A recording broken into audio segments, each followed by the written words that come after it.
Welcome to The Jewish Lens, a podcast to discuss anything and everything from a Jewish perspective. Now, please help me welcome the man who controls the media, your host, Jonathan Rosen. Hello, and welcome to another edition of The Jewish Lens. I'm Jonathan Rosen, and today I am thrilled to welcome someone who is director of High Spot Literary. She's also an agent there, and if that's not enough, she also served as editor-in-chief of ELLE in South Africa, worked as an editor at Harper's Bazaar, as well as the New York Post, and was a senior book editor at Assouline Publishing. Besides all that, she's also an author herself. Please help me welcome Nadine Rubin Nathan. Nadine, thanks so much for joining me today. Thanks for having me. Well, I'm usually behind the scenes. Okay, yes. Well, we definitely have a lot to cover with you. All right. So I want to start by going back with you, and I like to go back on this podcast with people. So, where did you grow up, and what was your family life like, especially in regard to Judaism? Sure. So, I was born in Johannesburg in South Africa, into a fairly, observant Jewish family in the sense of, I grew up in a kosher home, and we definitely observed all the high holidays. I mean, I wouldn't say we were at synagogue every weekend, but, there were many times in the year, and started off my schooling in a private, Jewish school, but sort of rebelled when I was around 10 and just went through a public education after that. I'm friendly with other people from South Africa, and so there was like a large Jewish community there at the time too, right? There actually still is. I mean, it was massive when I was growing up in the sense that, you couldn't find a seat in shul and, on the high holidays. And now it's still about 70,000 strong, even with all the immigration that's happened. So it's still fairly, you'll go into a, grocery store, there'll be a kosher section, a kosher butchery, not in every single one, but in many. So it's still representative. It's still a very present, Jewish community. Yeah. So, and here's some of your highlights. It's amazing. So you became the youngest editor-in-chief of ELLE magazine in South Africa. So how did that come about? Well, so first of all, just to position things. So I'm 53 now, and when I finished school in 1990, Nelson Mandela was being released from prison and apartheid was ending. And what had happened during apartheid, was economic sanctions, which meant that a lot of brands didn't exist in South Africa. And the only magazine that existed was Cosmopolitan. And it had become this kind of very different animal to what it is in the US. It had a little bit of that, of course, because there was a relationship to Hearst and to that Cosmopolitan magazine, and we had to use some of their content. But most of the really amazing female journalists worked there. And there was a lot of kind of deeper, more investigative kind of journalism stories that went alongside the usual Cosmopolitan fare.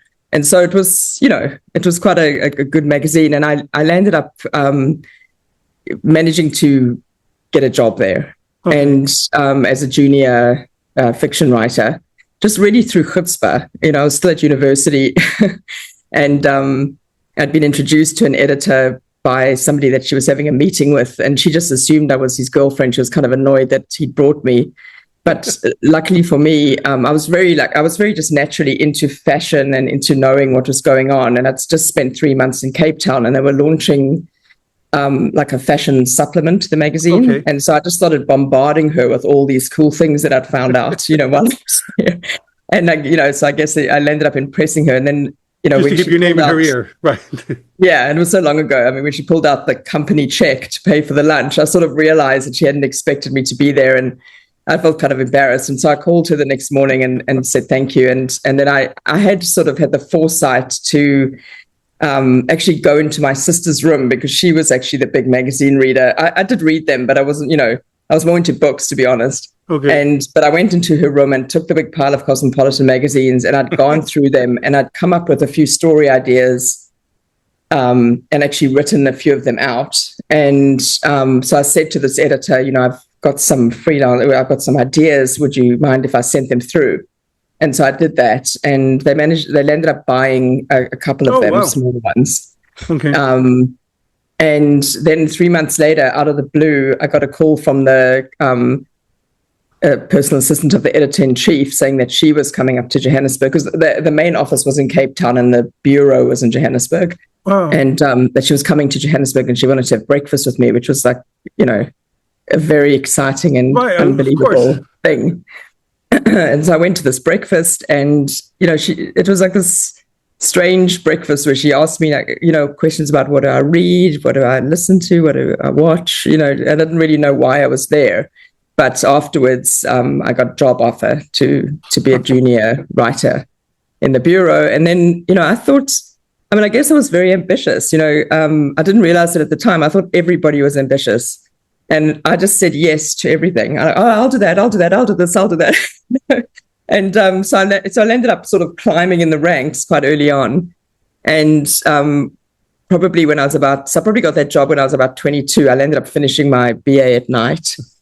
And then when I was about 24, probably they sent me that they had a health and beauty supplement. And so I was made the editor of that. And so I had, that experience, which was amazing. And they were incredible mentors. I really just got the most amazing on-the-job training from the most generous, incredible woman. And they actually were a Jewish-owned publishing house. Jane Raffaeli is a very, very famous publisher in South Africa. And her daughter, Vanessa Raffaeli, who'd worked in London for a while, had come back at that point. And she was somebody that she really mentored me. And they were just... I just got an incredible education from them. Oh, that's incredible, yeah. No, it really is a great story. So how did you become involved with ELLE then? So then, over time, as I said, I was ambitious. And then all these other brands started to launch in South Africa. ELLE came and GQ and, various others, Marie Claire, and when ELLE launched, I was sort of like, I'd been at Cosmopolitan for probably, I guess about 4 years by then. And I felt like ready to advance, and I really wanted to be where I saw myself was I wanted to be the features editor of ELLE. And they actually didn't appoint a features editor. They had an editor-in-chief, a deputy editor, and then they just had like a features writer. They didn't really have that sort of, level of staff that you see in an American magazine. And at that time, I had a boyfriend who was a photographer, and we wanted to go to New York and spend some time there. So I made a meeting with the publisher of ELLE, and I gave him my portfolio, and I said, I just want to introduce myself. This is who I am, and I really wanted this job, which you didn't create. And so if you ever do, I'm going to New York for a bit, but, let me know.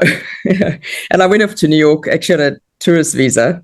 Hope it's legal to say that, but it was, pre 9/11, and I managed to do a little bit of, freelance writing while I was there. But I realized also while I was there that if I wanted to work there, for some reason, people saw me as a beauty editor because I'd done a lot of health and a lot of fashion, but beauty wasn't really my beat. And it's not like writing about makeup for me is not a great interest. So I kind of was worried that I was going to get trapped in a very narrow job when I'd had this experience in South Africa of being able to do so much at such a young age. So I was worried about it, even though I did kind of want to live in New York, but so I was torn. And then out of the blue, I got a call from the publisher of ELLE to say that the editor-in-chief had left and that they were looking for a new editor-in-chief, and did I want to try out for it, which was a complete shock. It really was. And obviously not something to sniff at, And so I wrote, they wanted to see what my plan would be for the magazine. And I wrote that up and I presented it. And I actually presented it to somebody in New York who was the international editor-in-chief. And I got the job. And it was, it was kind of a scandal in South Africa, to be honest, because there were quite a few other very good female editors who could have gotten a job at the time. And so when I got home, the Sunday Times newspaper wrote quite a kind of barbed story about me, calling me a baby. Wow. And, So we're not going to give you the features, but would you take editor-in-chief instead? Right? Yeah. I mean, I guess they were the ELLE brand internationally. The American ELLE is, maybe had sort of older, more experienced editors, but internationally as a brand, they do tend to hire editors who they see as living the brand's values. So it was, I was very, very young for it, and certainly in South Africa, the youngest editor-in-chief at the time. But, internationally, you do see it in other countries and in other territories, That's funny. So you said you wanted to go to New York, and you eventually did move to New York. So what prompted you to move to New York? Well, so then I edited ELLE for about 4 years, and it was a great experience. I mean, I got the ability to use it was a joint venture with Hachette, the publishers of ELLE internationally. So that meant we had to use some of their material, but also we did create local material. And it was at a time, South Africa was just, in a very interesting and wonderful and creative time because, apartheid had ended and we were finally celebrating, what South African fashion was and the arts as well. And, I really got the ability to platform a bunch of incredible people and loved doing it. But I guess, there's a financial reality. The rand is not a very strong currency, and it was tough. And I always felt like I was doing this creative project with a calculator in one hand. And today, everybody in the media feels that way to an extent. But then, again, it was now pre-2008, for example. There were markets that were really booming, and I kind of had worked out by then how to get myself the right kind of visa to be in the US and work. And so I really wanted, the dream was to land up at a magazine where I could just make my dreams come true and financial constraints weren't always brought up, And so the time came and I thought, I've done this. Magazines are repetitive by nature. Sure. I'm sure in a winter might not agree, but they are. I mean, in the sense of like there's the Valentine's issue and the, Christmas issue and the holiday issue and this issue. And, it's sort of after doing it for 4 years without being able to grow financially, to make bigger, better, wonderful things happen, I did feel like I'd sort of done what I could at that particular magazine. Yeah. And so, I decided, okay, I wanted to go back and live in New York. And before I did, though, I needed to like sort of, get my savings up and get myself financially ready to give this a go. And I ended up resigning from ELLE, and then my previous employers at the different publishing house came to me and said they had like sort of they had a few editors-in-chief of their magazines who were they were in transition and they just needed a little bit of help. And so they were the publishers of most of the Hearst magazines that exist in South Africa. So it was at that time Cosmo, Marie Claire, and the only Oprah magazine outside of the US is in South Africa, O magazine. And so I went in as a consultant and I helped them sort of just work out certain things. And, through that had the really amazing experience of working with some of the international team from Hearst in the US. And then I'd set myself a date. So I worked there for about 9 months, and then I'd set myself a date of September 2004. That was it. I was leaving. And so I got to the US and I was able to meet up with some of those people, and I got to meet with the HR director at Hearst. And so, I managed to network my way, in there. But then the other really fortunate thing was that a woman named Sarah Bailey, who had been the UK editor-in-chief of ELLE, had been hired by Glenda Bailey at Harper's Bazaar. And she didn't know who I was, but I certainly knew who she was. And just through a series of, fortunate events, I ended up being able to meet her, and she was looking for somebody. And so, I was hired. Not to take anything away from your credentials whatsoever, because they're amazing, but what a string of really good fortune that you had. Yeah, definitely. So how'd you wind up at the Post, the New York Post? So at the Post, a woman, so when Sarah Bailey, who was the deputy editor of Harper's Bazaar in the US, she became pregnant, and a woman named Margie Conklin came in and as the deputy editor of Bazaar when Sarah was on maternity leave. And eventually Margie was hired at the Post to launch, I don't know if you remember, but Page Six magazine, which was one of the Sunday magazines. Right. And so she offered me a job. So I'd met her through Harper's Bazaar. Yeah. Incredible. Okay, so at the Yeah. same time as all this is going on, you went to Columbia University for the MA graduate. Yeah. That's at the So, same so time. what had happened was, it was interesting. At Harper's Bazaar, I was on this, I was in a situation where I was full-time freelance. I don't know if that exists anymore, but that really suited me because it meant that in the depths of winter, when it was glorious weather in South Africa, I could say, sorry, I'm not available for 3 weeks in January and go home and see my family. And get some sun. And so, obviously, I mean, I was young and a little naive, so I wasn't really on proper benefits and things, but like it still suited me because, I could see doctors that I knew in South Africa, didn't really have health issues and, didn't have to think about that stuff then.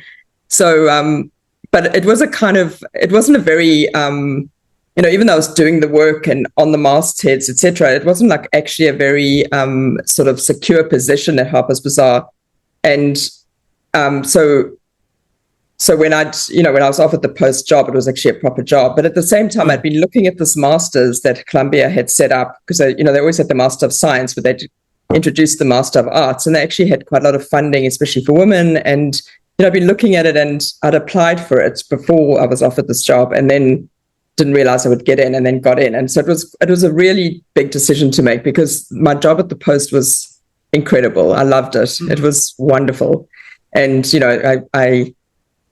I made the decision to leave it and go to Columbia to do this master's and thinking, oh, well, I'll just get a better job, afterwards. It's that easy, right? Yes. But did not realize I actually graduated into the 2008 crash, which was awful. And Page Six magazine actually, fell over at that point. So, yeah, it was a tough decision to make. Of course. But of course, you never regret education. So. Well, I'm curious, so just because I saw that you went to Columbia. So just right now, Columbia is in the news all the time because of anti-Semitism. So how was it when you were there? It definitely wasn't. I didn't experience any anti-Semitism. I mean, in fact, there was amazing Jewish, professors all around me in the J school. I did the master's in arts and culture journalism, which meant that you did your seminar in the J school, and then you could take credits anywhere in the university. And I wanted to do art history, and there was just, I would say Jewish professors all around. And maybe I just didn't pick it up, but I didn't feel. It's quite a long time ago now, 2008. But Tell me about Asseline Publishing, because you worked on luxury books, covering fashion, travel design, and art. So how did that differ really from the magazine work? Because that seems like a totally different animal a little bit. Yeah, in a way. I mean, so what I was thinking to myself in this whole process was, I guess in South Africa, the fashion was very creative, and when I covered it, it was more about how did you make it, what did you use to do it, what were you thinking, what was the concept. And in the US, in fashion, it's quite commercial, and it's really about, and also at that stage, celebrity culture had sort of joined with fashion, and so I'd missed the writing about the real creativity behind it. You got the odd opportunity to do it, but. So I thought to myself, maybe I'm not supposed to be writing about fashion. Maybe I should be writing about art. Maybe that's the transition I need to make. And that's sort of where my head had been going and doing that master's. But obviously, arts writing is, it's not a very lucrative career. It's hard to get into it, and then it's sort of when times are bad, it's really not, the thing that everybody's looking for. And so I'd met my husband, and in late 2009, we got married, and we decided to travel for a bit, and then we came back to New York in 2010 early, and then there weren't a lot of jobs, and so I'd been able to get published as a freelancer, in the New York Times and T Magazine and a few places, and I did that through I had a life experience, and I knew a lot of African and South African artists who were starting to make it sort of, in the US. And so I had this kind of in with being able to contact, some people in that world and get interviews. So I got a few things published, but I realized, I had to sort of find a job, basically. And Celine, I'd met some of the people there through the fashion magazine, but it was that kind of, I felt like it was a good crossover job because they did do fashion, which I could obviously bring my experience to, but then they had the, books about art and other lifestyle areas, which was sort of like an opportunity to go deeper in some ways than a magazine. And just. Well, so you and your husband co-founded your own publishing company, correct? Yeah, a little self-publishing company. Yeah. So he was a photographer back then, and he's actually now an artist. Mm-hmm. But he was a photographer, and we'd moved to Williamsburg, and it's so hard to kind of like think back to this time, but at the time people still weren't really going to Brooklyn that much, especially, there was, if you remember, people used to say, they don't go below 14th Street. I mean, there's that funny kind of thing about New York City that's completely changed. Brooklyn's such a massive part of it now. But so we were living in Williamsburg. What's that? I'm from Brooklyn. I'm a Brooklyn boy. So. Yeah. But I mean, I don't know if you remember that, like people in Manhattan, in the, magazine world, the advertising world, like they weren't really doing that. And we ended up living in Williamsburg because he needed more space in an apartment to have a studio so he could do his work. Right. And just having this, it was already starting to slowly gentrify, but they were just the most, wonderful looking, incredibly, cool kind of hipsters now that we all know about. But it was just becoming more and more and more and more, and people getting more and more tattoos all over their bodies. And he started doing a series of portraits of people, like basically just walking up to people and saying, I'm doing this series of portraits, and would you be keen? And and by the time I actually became pregnant with my first child at Celine, and I decided it was a quite a small team, and I had a large workload, and I wasn't quite sure how to fit a baby into the picture. And so I decided to go freelance just before the baby was born. And so by the time I did that, he had 100 portraits. And, by then I'd sort of like worked out how to make a book. And so I said to him, why don't we, it would be so interesting to make a book. And he'd studied at the ICP, the International Center of Photography. So he'd done it all properly. Like everybody had signed a release form. We had all their contact details, And so I said, I could maybe interview some of them, and then, we could write an introduction and create a book. And even if it just lands up being, your Christmas present to creative directors or something, it just would be a nice portfolio piece. It's like, I thought these portraits were great. And so we did it, and also again, like two creatives in a quite a naive way, where we just like went into it, and we like, found printers, and we ended up with 2,000 books on a pallet in China at the time. And the printer's saying, where would you like us to send the 2,000 books? And we were like, we didn't really think it's what are we going to do these tons of books. And at the time I was actually freelancing by then at Veranda magazine back at Hearst. And I was just sitting in a desk, which was the arts and culture desk, and there were all the book catalogs in that desk. And I noticed one that I didn't know about before, called ACC. So they're basically an art book publisher, but they also distribute smaller presses. And the managing director's, email address was in the introduction. There was an introduction to the catalog, and then his, email address was there. So I wrote to him and I said, this is who we are, and this is what we've done, and this is what we took great care in doing well. And now we're sitting with these 2,000 books on a pallet in China. We don't know what to do next. And he really liked it. He said to me, okay, I'll take it on, but you need to be producing 3 books a year. And so we said, okay. And we just went for it. So my husband did another 2.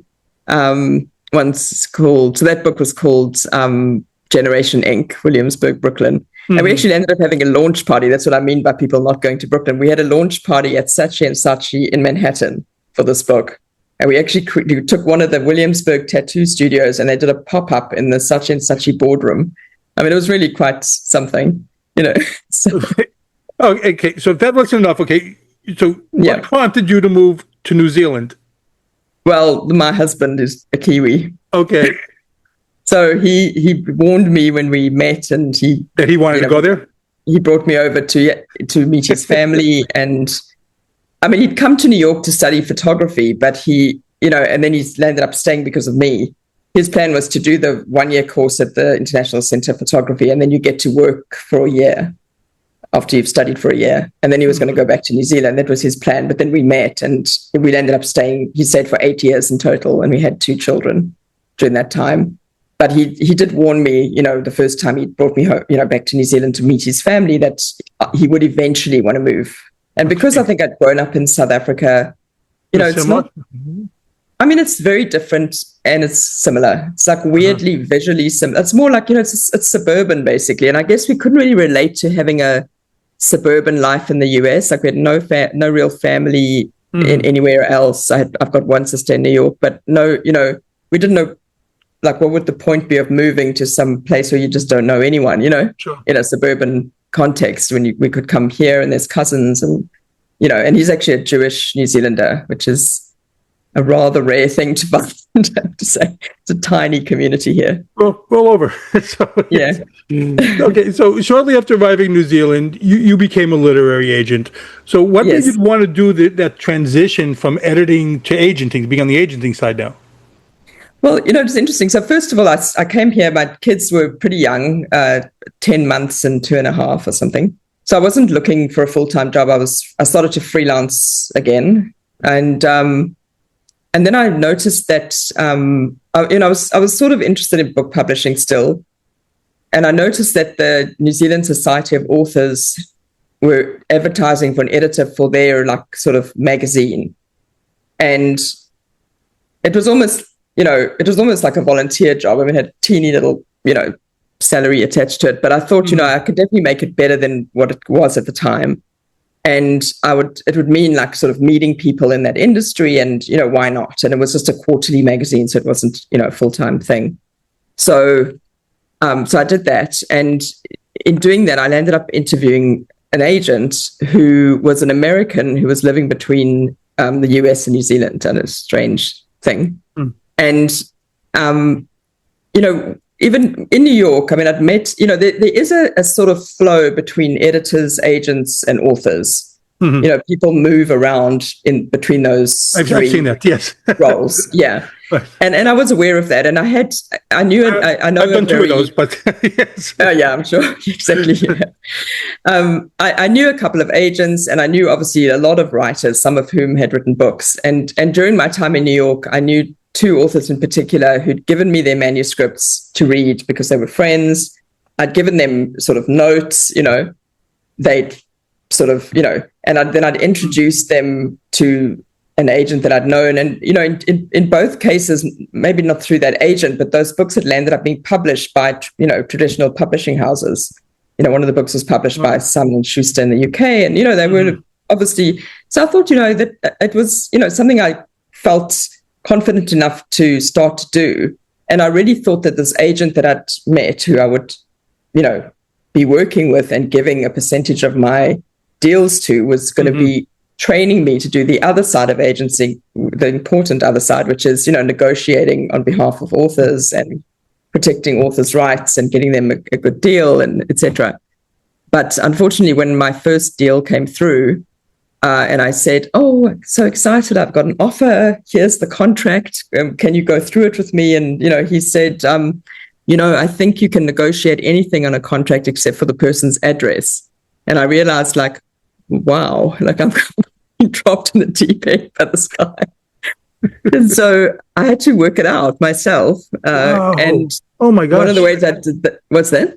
Oh, I said, oh my gosh, because it was really I would never have been able to do that the first time. But No, it was quite scary. I mean, look, at the end of the day, it was a New Zealand author and a New Zealand publisher, and there's only so much you can negotiate on a contract, to be honest. Especially for a debut author, I mean, there's certain sort of things that you have to eventually push for, but initially. But I'd heard from this agent that I'd been working with that there was another woman in New Zealand that he also was working with. And so I sought her out, and she is my business partner now. Her name is Vicky Marsden, and she was a former publisher at Harper in New Zealand. Okay. And she'd actually, she'd been sort of disestablished in the 2008 crash, and then she started doing some agenting, and she knew what she was doing, obviously on the contract side, as well as having an excellent eye for a good book. And so I contacted her and just said, I'm in this position where I have this offer and this contract, and I thought I was going to get some mentoring, and it's not coming, And she was incredibly kind and generous. So she held my hand through that first one and through quite a few others since. Yeah.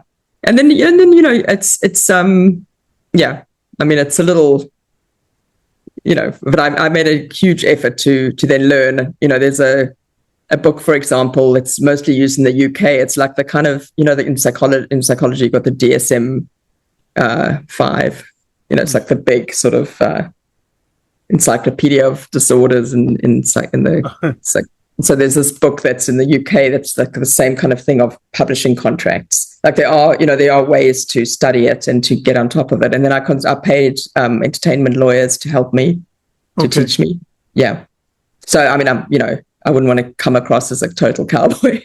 No, but for people who time and money into working it out. Yeah. Yeah, for people who don't know, it's extremely complicated in a lot of things. I mean, it is. There's only trying to pitch the book is just such a small part of the job, and it's the other side of it is really right. Yeah. And the funny thing is, and I don't know if it's because I got the opportunity to be an editor-in-chief so young, because that meant that my job was partly creative and it was partly business.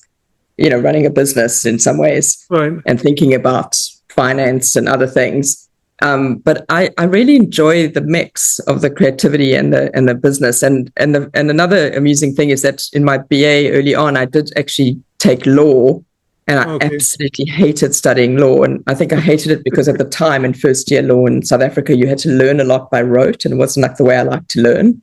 Okay. And so I eventually dropped it and took psychology instead. And English. Now, I really get a real kick out of these contracts, and I enjoy doing them, and I enjoy learning more and more about them. And, a lot of it is, I think also, I'm a fierce advocate for authors' rights. I believe that creative people should be paid, and it's very hard to ask for it for yourself. But to ask for it on behalf of someone else becomes a little easier. There's that sort of separation. God bless you, because I hated being an agent. I hated it. I know you said you told me. Yes. So it's like, okay. So tell me about High Spot Literary. So we started in 2018. We left the other agent, and he was he wasn't thrilled. But anyway, we left and started our own thing, and it's been really great. It's it's interesting. In New Zealand, there isn't a culture of agenting.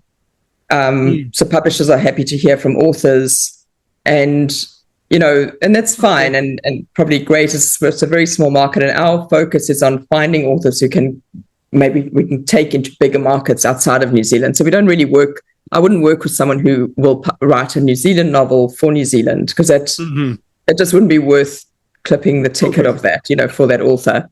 So it's got to be a slightly bigger sort of project. But, it does also mean, because there aren't other agents, that we kind of have an embarrassment of riches in some way, because many, many writers come through us. And, first.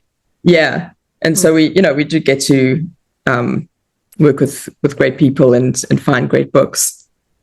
But it's, it's not easy, and it isn't an easy job, that's for sure. And sometimes I do question, what am I doing? It's like almost like it's the business of hope. That's I like to call it, the business of hope. You hope something's going to do well, and then everybody can do well. But I think that's what I've learned, is that with any creative project, you want the author, who's obviously the initiator of the fact that this industry exists in the first place, to benefit as everybody else benefits. And if that isn't set up in the beginning, that person, and we've seen historically lots of horror stories about that, the person being left in the cold as the thing becomes the film and a TV series, and and the poor authors not benefited properly. So yeah, it's just it's about setting that up correctly. Well, I think with you, one of the benefits, and this is what I used to talk about myself as one of the benefits when I was doing it, is that you're an author yourself, so you understand that side of the business, and you understand Yeah. what authors need and the hand-holding that comes along And with I also it. understand rejection, sadly. Right, of course. Yeah. So that's one of the things that I do find good with an agent who's done it themselves. Yeah. And you have done that. Yeah, and I think also what I understand from that, like actually recently, I've been writing a children's book about a New Zealand artist, a female artist, and I got it. It went through acquisitions and it got rejected, and I totally went through that feeling of like, oh my God, you like my work? Please have it for free. Take it, and just like really relating to other creatives and that feeling of like you've been like slogging away at something, for such a long time, and to have that recognition, Sure. it just makes you, you've really got to hold your center to say, it's so wonderful that you like my work. Now this is my fee, not just fall over. Exactly. So yeah. I mean, I've experienced it from all different sides. Well, let me ask you something. Let me shift gears a little bit, because over the past few years, there's been growing conversation, and I see. I talk about it. A lot of other authors talk about it too. The growing conversation about rising anti-Semitism within literary circles. Media, cultural institutions, etc. So there's also been calls to boycott Jewish or Israeli authors, publishers, and agents. And it's, so as an agent, what shifts have you observed in the industry, and has it affected, your work or the authors you represent? It has in some ways. Shortly after October 7th, I just had a very bad experience in that there was an Artists for Ceasefire petition going around in New Zealand, and I commented on it because it didn't mention October 7th. Right. And all I said was, I, as a Jewish creative, I would struggle to sign this because it doesn't mention October 7th, and it, could inflame hatred against Jews, which I'd really felt at the time. It was sort of this really strangely worded ceasefire. Not that I was anti a ceasefire. It was going around here too, right? Yeah.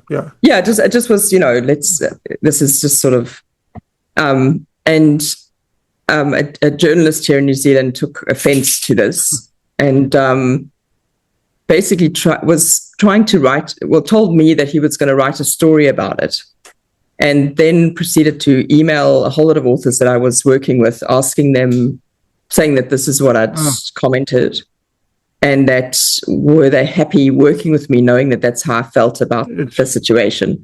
And I just found it, it feels naive now. I mean, I thought, first of all, I made this comment using my own name, not the company name, on social media. So I was under the impression that one had the ability your freedom of speech was protected. You could have an opinion, and especially when you've got skin in the game. I've got a lot of family and friends in Israel, and, just as a Jewish person, I'm a, third generation Holocaust survivor. It's just, I don't know. But quickly learned that, no, you weren't able to have an opinion unless you wanted to be attacked. And anyway, the response was interesting. There was some people wrote to me and expressed, dismay at this situation. And some people wrote to me and gave their support. And one person that I was working with wrote to me and said, I don't want to discuss politics with you, but I don't think we can work together anymore, and left the agency, which is discrimination. Yeah, 100%. Well, to me, it's like, good riddance. That's me personally, my opinion. But, it's so where do you think the industry stands now? I don't know how it is. I know what it stands here, and I've had on many authors discussing this, many Jewish authors discussing this. I had on Zibby Owens, we discussed this also. So where do you think the industry stands now for Jewish authors, and especially, coming in New Zealand, how do you see it right now? I mean, New Zealand, there's no, it's not even, as I said earlier, like we're a tiny Jewish community. There are about 10,000 odd, Jews in New Zealand, and, there's a population of 5 million. And, obviously we punch above our weight as a Jewish community, as many Jewish communities do, and we're around and we're here, but there isn't really, I don't think there's a huge awareness of, anything particularly Jewish, and there's certainly not many, Jewish people in publishing, the couple, but, there's nothing really it's not even like on the radar being publishing a Jewish book in New Zealand. But and again, like I said, our focus isn't really in New Zealand, but but outside of New Zealand, certainly it's become, it's a sort of like a quiet boycott, and you can't prove it. You can't prove it. You can't say, this. Well, except I'm getting a lot of pushback because this author's Jewish. But sure. I had one situation. I was representing an author who had, written 2 other books, had a really high profile. Like if you go right now to a publisher with a good nonfiction book, they're going to say, well, what's this author's profile? So this author had a very strong following in this subject matter. And, but was also known as a very outspoken person who was pro-Israel, and just could not place this book in, and so like this was the 3rd book this person had written. It's not like it's not a debut author. Right. It's and then it worked on a novel that they'd written after that. And the novel went through acquisitions twice and was rejected. It's just not, sure, it can happen. It's not the norm. It's not the usual thing that goes on. Like if something, it's just, it's like you can't prove anything, but you can feel an undercurrent of it. And it's hard I always wondered about it myself. Yes, same things, yes. And one of the books, No, sorry, one of the books that I worked, one of the books that I worked on, because this is an interesting one, is the author Alex Rivchin, who's actually also the co-executive director of the Executive Council for Australian Jewry. The book's called The 7 Deadly Myths, Anti-Semitism from the Time of Christ to Kanye West. So he'd been published before in the US, but by smaller presses. And he really wanted this book to be, hopefully taken up by a big traditional, publishing house. And this was pre-October 7th. And I really, really struggled to find a publisher to publish this book. And a lot of editors said, everybody already knows the stuff. And this is a book that tracks, anti-Semitic libel all the way through to like the Pittsburgh synagogue shooters manifesto. And it shows how it changes and, mutates through the ages and becomes about this and that and the other. And, and it's a really great book. And he's done it really, really well. And eventually we did find a publisher, again, a small publisher called Cherry Orchard Press, and they've published like more than 40 books on anti-Semitism. So clearly it's not, everybody knows this stuff. They didn't think so.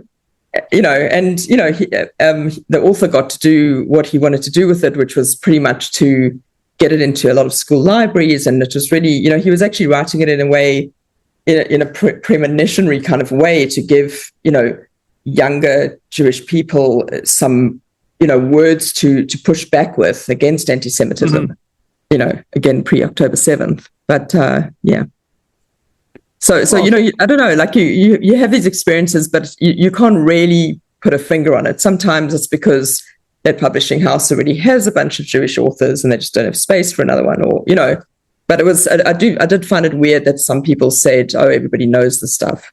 Right. Well, that's the thing what you just said right there. And I saw it when I was agenting too, is I would send in I'll just say, for example, a Hanukkah book, something, kids author Hanukkah book, and I would get a response back sometimes that, we already have a Jewish book on the slate. Right. I didn't say we already have a Hanukkah book, we have a Jewish book on the slate. Yes. That makes me realize that you do have a quota in your system. Right. So, which is bizarre in America because there's such a massive, interest. Right.